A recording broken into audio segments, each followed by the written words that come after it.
So I need no love bug to introduce our love bug who will be speaking to us today. We're all fairly familiar with her, because you've all been here, so yeah. So Reverend Sally is a pretty groovy gal. She's been studying New Thought for quite a while, and she actually started at a Unity Church at the age of 10. She's been a minister for 20 years, and she's ordained through the Center of Spiritual Living. She's an affiliate minister here, and she's also a writer for the Sound of Music and the Science of Mind. They're both Psalm. There you go. Do you sing? No. Okay. We won't ask. For the Science of Mind magazine, of which she will be in next month, April. So we'll have copies here in the bookstore, and we'll be able to not only see her, but read her. And that's a wonderful thing. You might have guessed that her talk today is entitled Catch the Love Bug. And would you please warmly welcome Reverend Sally to the stage.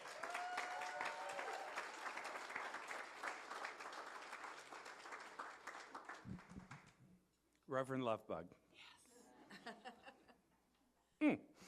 Thank you for being here and sharing your love and your passion and your joy and beauty. And it is our honor to share this space and time and air with you. And we love you, and I love you, and thank you for being here.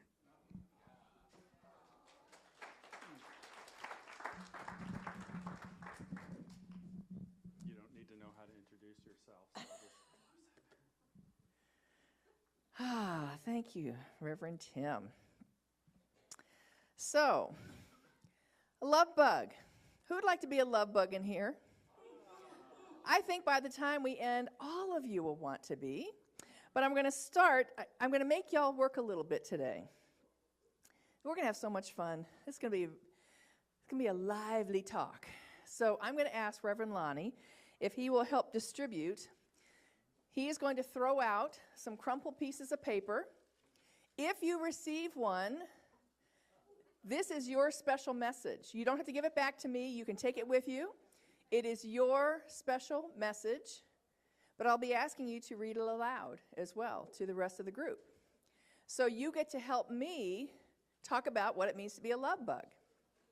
So there are 5 of you. If you would open up your crumpled piece of paper,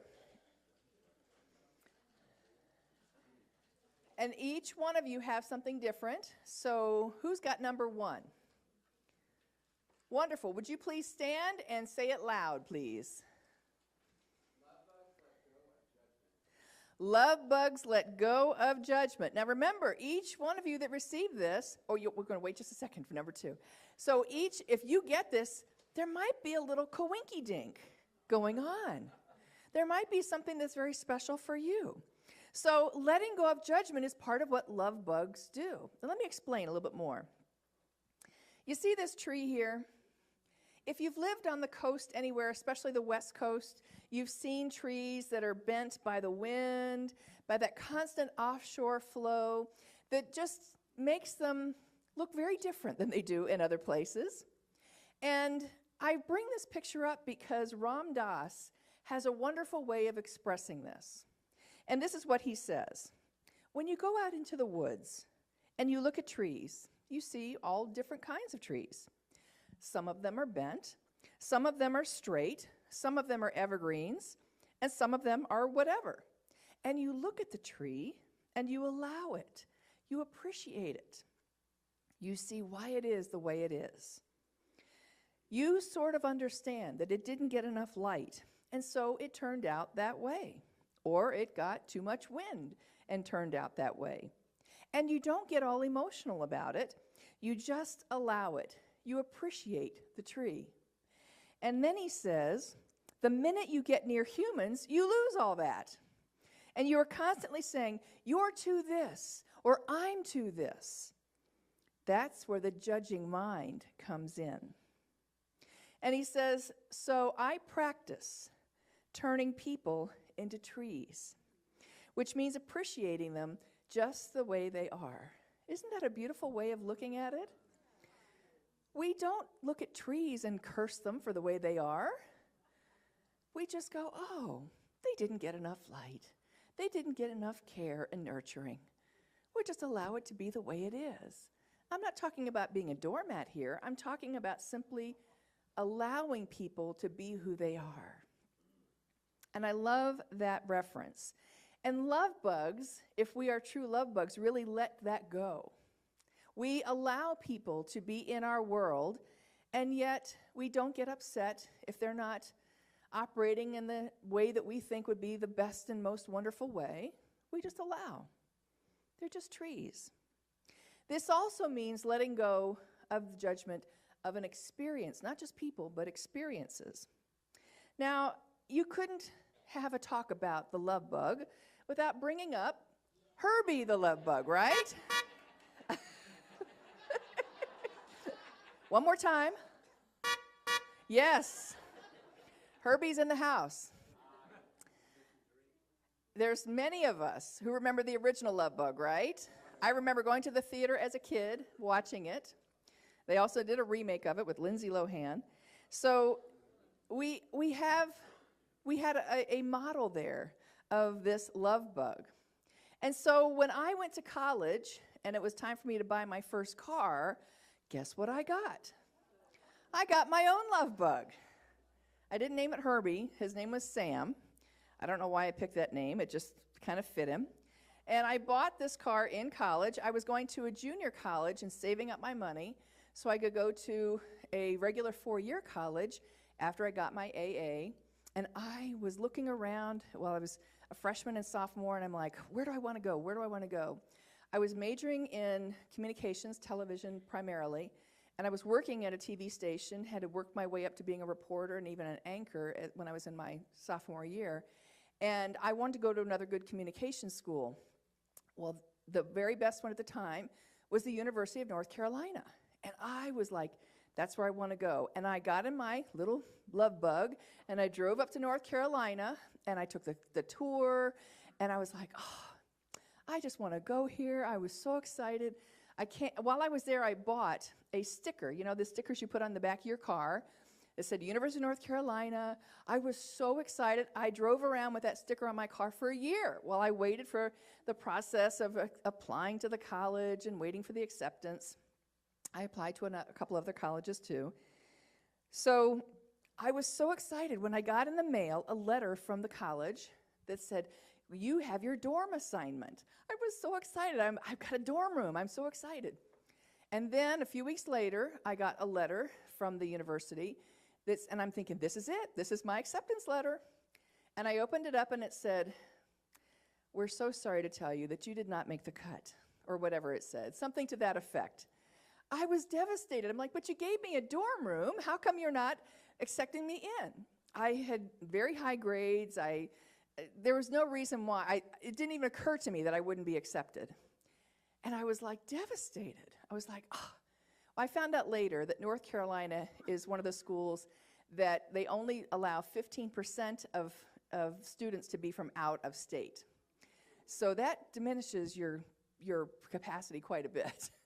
So anyway, I wasn't going to the University of North Carolina. I'd been driving around in my VW for a year with a sticker on the back, and now I wasn't going. Now, I could have railed against the system and said, oh, I can't believe this. This is not fair. I haven't done anything wrong. And yet, the love bug in me said, choose again. It's okay. Just keep going. So I chose my second choice. I didn't choose. I went to my second choice, which is the University of Wisconsin. So at the appropriate time, then they said, yes, we'd love to have you. And so I packed my little love bug, and I went up to the University of Wisconsin, moved from Florida up there, and this is what my little bug looked like when I got there. There was a little bit more snow than there is in North Carolina, but here's what happened.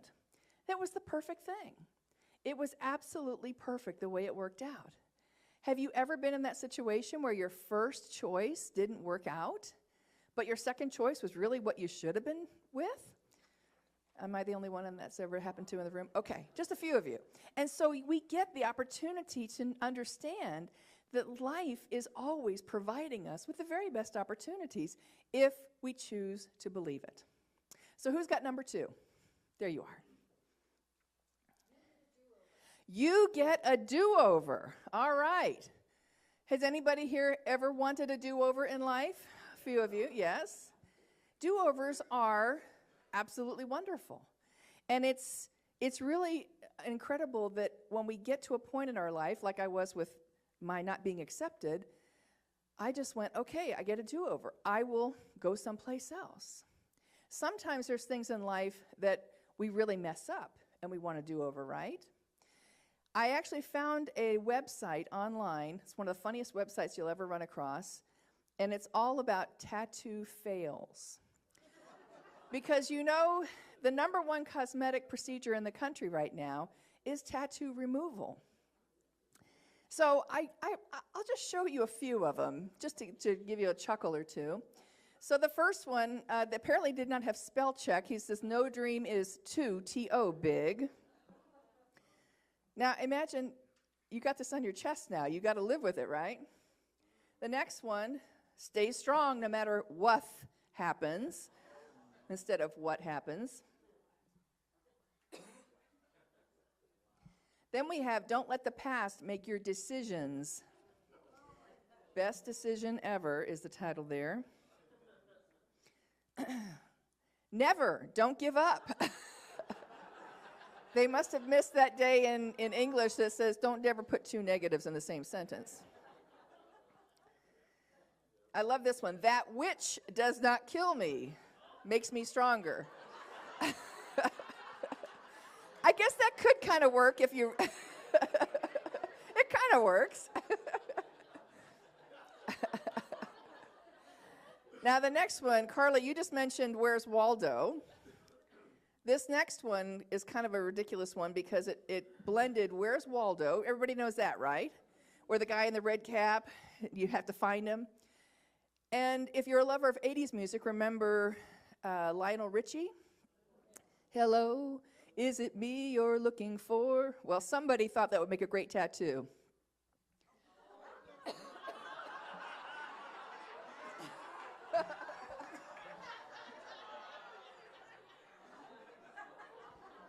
Don't know why, but they thought that was good.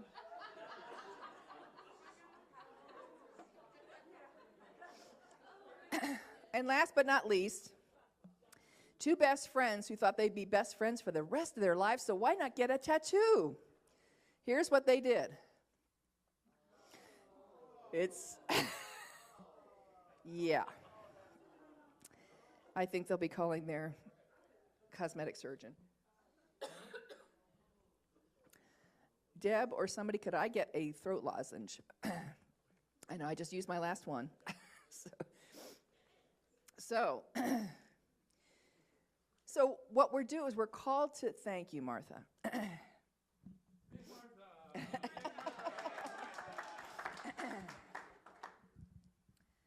So we get these do-overs, right? Because every now and then we need them. You see, as a love bug, we're called to see the divine in everyone. And now I can't open. I'm getting a do-over right now. So when I started working with Reverend Lonnie in the prison ministry, I was talking with a friend of mine, and she said, how can you do that? How can you go into these prisons? That's got to be just so depressing. And to see these inmates who are in there for all kinds of different felonies.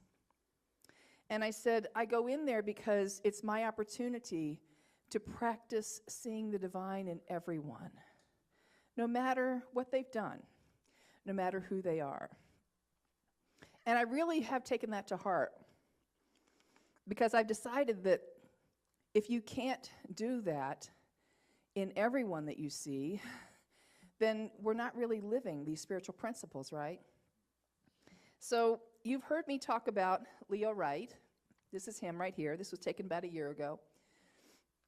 I've been working with Leo for 2 years or so now, and I go in to visit him, and Leo would be the first person to admit that he needs do-overs, that he's definitely done some things in his life that he's not very proud of. And yet, there is a part of him that goes, I'm going to try again. I'm going to be a better man than who checked into this prison. I want to leave this prison. That he's taking classes with Reverend Lonnie. He does correspondence courses. And so I have great respect and admiration for someone who may have made some heinous mistakes in their life and yet chooses to see that there's another opportunity here for a do-over. And if Leo can do it, surely I can do it. So I feel it's a great privilege working with him and acknowledging that just like him, I get to get do-overs as well. You know, Jan Van Zant says, life gives you an endless supply of do-overs. You know, I recently bumped into someone that I'd had real challenges with. This had happened years ago, and just by coincidence happened to be in the same place. And we saw each other and connected and hugged, but I was very brief because I honestly was taken aback. I was surprised. And after we parted, I had did some self-reflection and thought, that's not the way that I want to be with someone. Even if I've had difficult situations with someone, I always want to present my very best loving self. And so I regretted that I had not done that I had not lived up to what I wanted to do. So my do-over was not calling her or chasing her down. It was simply allowing myself to go into that place of meditation and honoring her in my heart and sending love to her. Because that's all the universe needs, is to know that we are sending love. Because doesn't it make sense that people know how you feel about them without you saying a word? So even if we just send love to another person, we don't even have to have contact with them, but just sending love. That's what a love bug does and presents the very highest self that we know how to be. So who's got number 3? Love is a decision. You know, we sing that song, don't we? Love is my decision. And so love can be not just a feeling. Love is really an action, right? So this is Juan Mann. Juan Mann. In 2004, Juan Mann was living in London, but he flew home to Australia. His parents had died. He had just had a devastating breakup with his fiancée. He was not in a good place, but he flew home to Australia. He noticed that when he got there, there was no one to greet him, but that everyone else had people who, you know, like in that Love Actually, the final scene, you know, where they're all loving each other. He noticed that there were all of these people hugging each other. So at a party a few weeks later, he was still very down and depressed, but someone came up to him and gave him a hug. And he noticed, wow, I felt better after they gave me a hug. So the very next day, he went to Sydney's largest outdoor mall, lots and lots of people there, and he held up this sign that said, free hugs.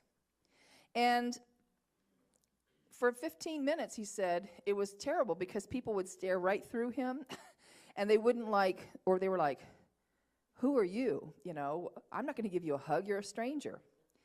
But finally, a woman came up to him, and she said to him, I had to put my dog to sleep this morning, and this is the 1-year anniversary of my daughter's death. I really need a hug today. And so he hugged her. And then that kind of broke the ice. And then another hug and another hug. Until soon, he was hugging everybody. This, you might have seen this on the internet. There's been a video that's gone around. But the police actually came into the mall because they'd heard that there's a strange guy giving free hugs in there. And they shut him down. They said, you can't do that. And he said, well, why not? I'm just giving hugs, and it's voluntary. It's not like I'm forcing anybody. Nope, sorry, you can't do that. So he went and found what he had to do. He had to get a petition with 10,000 signatures, which he did. And then they allowed him to hug again. So he was hugging and creating quite a name for himself, doing this many, many days a week. And he met a guy by the name of Shimon Moore. Shimon became a really good friend of his, and eventually a housemate. And Moore actually started taking videos of Juan when he was out there doing his thing. But then Moore left to go with his band called the Sick Puppies. Isn't that a great name? The Sick Puppies, they went to Los Angeles to record their album. Soon after he left, a DVD arrived in Juan's mailbox because Moore had taken all the video that he'd shot of the free hugs and put it to one of the Sick Puppies' original songs. And then Moore's manager said, well, would you sign this contract, that you're a part of us? And Juan did so, thinking that his friend, would make sure that he was compensated along with the band. Moore uploaded the video, and it went viral. It has now been viewed over 78 million times. If you just put in one man free hugs, it comes up. And the movement went from just Australia to around the world. And they sold T-shirts on the website, and it was just a wonderful, wonderful thing. As a matter of fact, it caught the attention of Oprah, and she had him on her show. But here's the thing. Juan, to this day, has never received a dime from the band. The band did not live up to their agreement and refuses to do so. And so now if you hug, if you click on the link on the video, it goes right to the band's website, and you can buy T-shirts and all kinds of things, but the band keeps that. Now, what does a love bug like Juan do? He shrugged it off. He said, you know what? That's on them. I have lived up to my highest principles. So I know that I'm just going to keep doing what I'm doing. So now he's a professional speaker, and he goes around and he talks about giving his free hugs and the campaign. You see, you always have a freedom of choice, but you don't have a freedom of consequence. That's the law of cause and effect. It kicks in. And so Juan knew that he didn't have to worry about anybody cheating him, because who do you only cheat? Yourself. It may look and appear like it's an injustice, and yet there is always the law of cause and effect in place. Which leads us to our next point. Who's got number 4? Joyce. Oh, you are sacred. Be in integrity. You see, you're all sacred beings. We're all spiritual beings on this planet having this human experience, and part of our job is to be in integrity, which means we're always clean with our intentions, that we're never playing games. We're always straightforward. We're honest. We follow through. We have accountability to each other. And yet, if you're like me, you get disappointed every now and then when people don't live like that, right? Not everyone in the world lives to that standard. When I was in Maryland serving my church there, I got called to be on the grand jury. I'd never done that before. And the grand jury service is for 4 months. So for 4 months, twice a week, I drove to the courthouse, and there were 23 of us on the grand jury.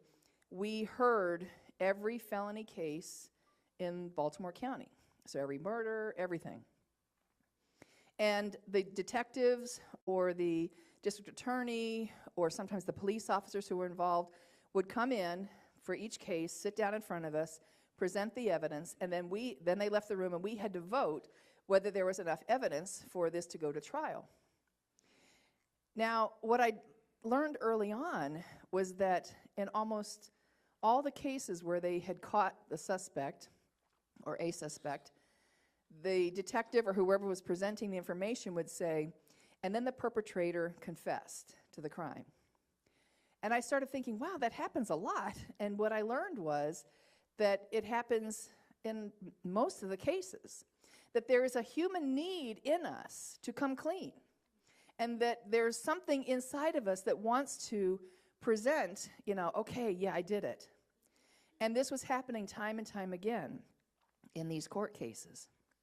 I was at a New Thought convention a few years ago, and you know how sometimes they have vendors and you can buy certain things, and I was looking at the tables and I found something that I really liked, and that particular room where they had set up all the vendors was actually down in the basement of the hotel, and the vendor who was selling it said to me that we can't get internet in here, so I'm sorry I can't swipe your card like I normally would be able to.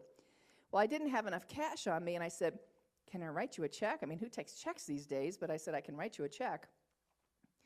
And she said, sure, no problem. So I wrote it out. I gave it to her. And I said, would you like my ID? Here's my driver's license. You can write down my information. And she goes, oh, no, honey. If the check bounces, that's on you. The law of karma will take care of that. And I thought, here's someone who is practicing her principles. That she knew that we all have a freedom of choice, but we don't have a freedom of consequence. And so she took my check, and of course it did not bounce, because if it did bounce, who's really the one paying? Myself. So when we are in integrity, we are able to keep that flow of love coming through us. Ernest Holmes actually talks about this. He says, I realize that the circle of love cannot be complete if there is any place where it is clogged. Therefore, I freely let go of everything which contradicts the nature of love. There is no bondage in my love, nor any sense of proprietorship. I have no jealousy or envy, for I know that love establishes me, upholds and supports me, guides me and directs my path. So he's saying right there that when we have some sort of clog in our flow, we're out of integrity in some part of our life, the love can't flow like it normally does. So our jobs as love bugs is to stay in integrity with ourselves and with others, because sometimes I think it's harder to stay in integrity with ourselves, right, than it is to be. I'm great about holding accountability to other people. Not so great about myself sometimes. And so that's where we get to do the real work here. That's what love bugs are about. So who's got number 5? Yes. I choose to be a love bug. Yes. So at this point, probably some of you are saying, well, I kind of like that idea. I would like to be a love bug. Would you like to be a love bug with me? Yeah. Raise your hand. Yes. All right, so our ushers are going to be doing a reverse offering. What that means is when the basket comes, you get to take one of them with you. And what are you getting today? You might have seen some people wearing them. A little love bug pin. Please take one so that everybody gets one. But when you wear this and people say, what is that? You can say, I'm a love bug. I'm a love bug. Because what you are here to do and be is the representation of love showing up as you. Spirit is showing up as you. Spirit is having so much fun as you. And you are here to love and laugh. And go ahead, guys, pass them on out. When you see an opportunity to love, don't let it go to waste. Allow yourself, because can love ever be wasted? Of course not. Even if you love and you don't receive the love back, that's okay. No love is ever wasted. I want to tell you a story while they're handing these out. This is Matt Swatzel. Matt is a firefighter. And Matt, in October of 2006, was coming home from his shift of being a firefighter. They'd had a lot of fires that day. He had been working straight for 24 hours, which is very unusual. He was exhausted, but he's driving home. He got within 4 miles of his house, and he ended up crashing his car head-on into the car of June Fitzgerald. Now, June, at the time, was pregnant with her second child. She died immediately. Of course, her unborn child also passed away. Her other daughter, Faith, was in the car, 19 months old at the time, and she survived the crash. Her husband, Eric, not in the car, was awakened by knocking on the door and troopers saying, "I'm so sorry to tell you, but your wife and unborn daughter have passed away." Of course, totally changed Eric's world. And Eric was understandably devastated. Yet despite his grief, Eric, who is a youth pastor at a Christian church, decided that he was going to practice the idea of forgiveness. Forgiveness is wonderful in concept. He was going to practice it. Can you imagine trying to forgive someone who has somehow, mistakenly, accidentally, taken away that which is most near and dear to you? And yet that's exactly what Eric was going to do. He decided to extend love to this man who had changed his world forever.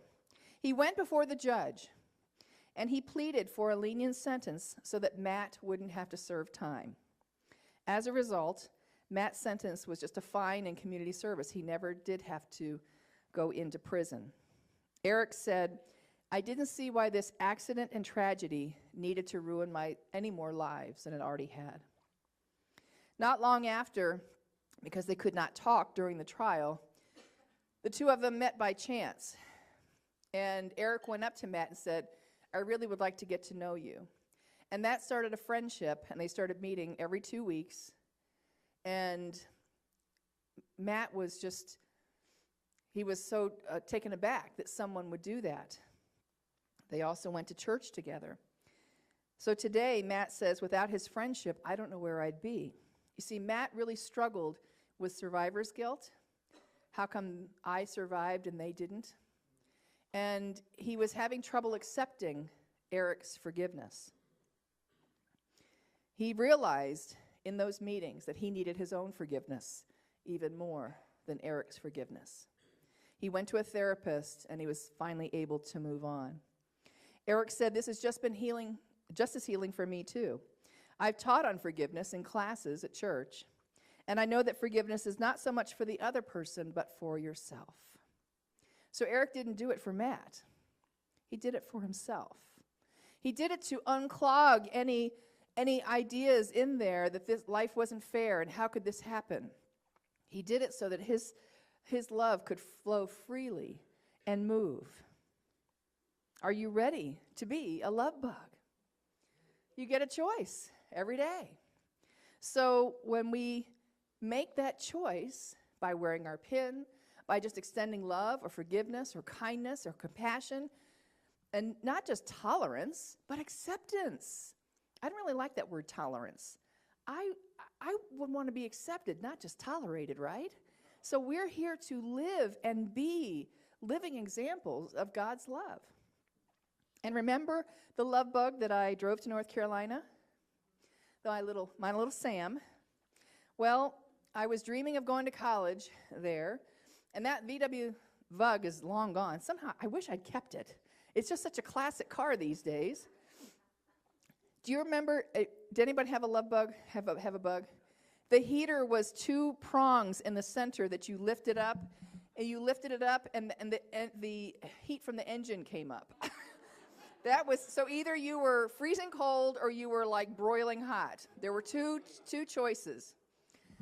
It was well before the modern technology we have today.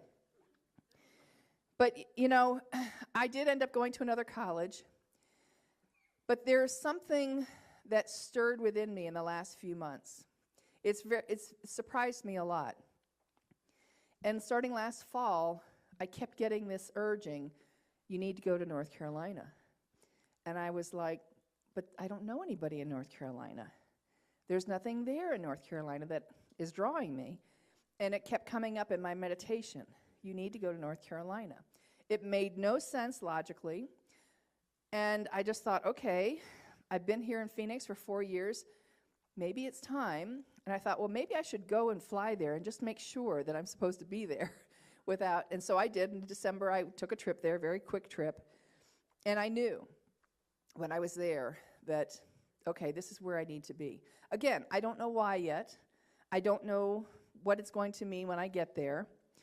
And yet, I know that I'm being called. And that's another thing, the love bug in us listens and obeys that inner calling. And so I have the courage to say yes to an idea that I don't fully understand yet, which means I will be moving to North Carolina. I'll be moving to Charlotte.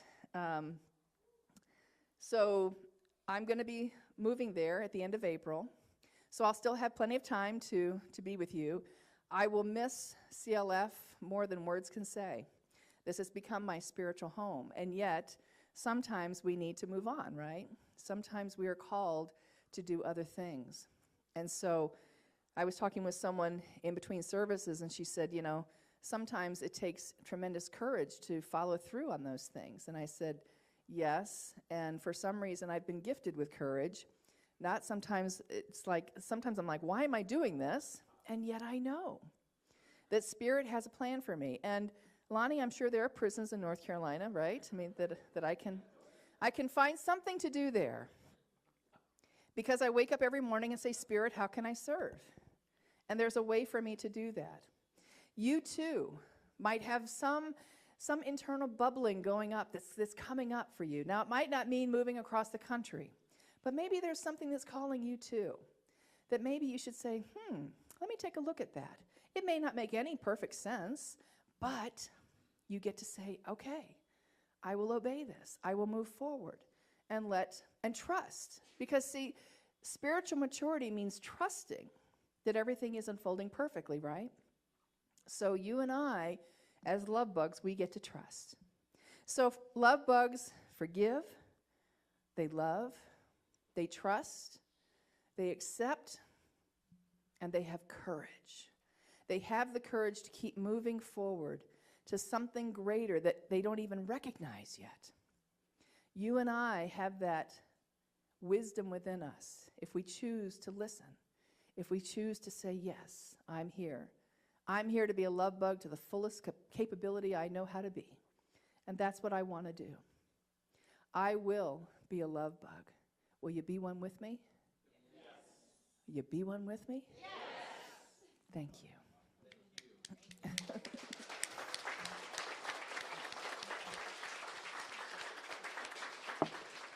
So let's just take that into prayer.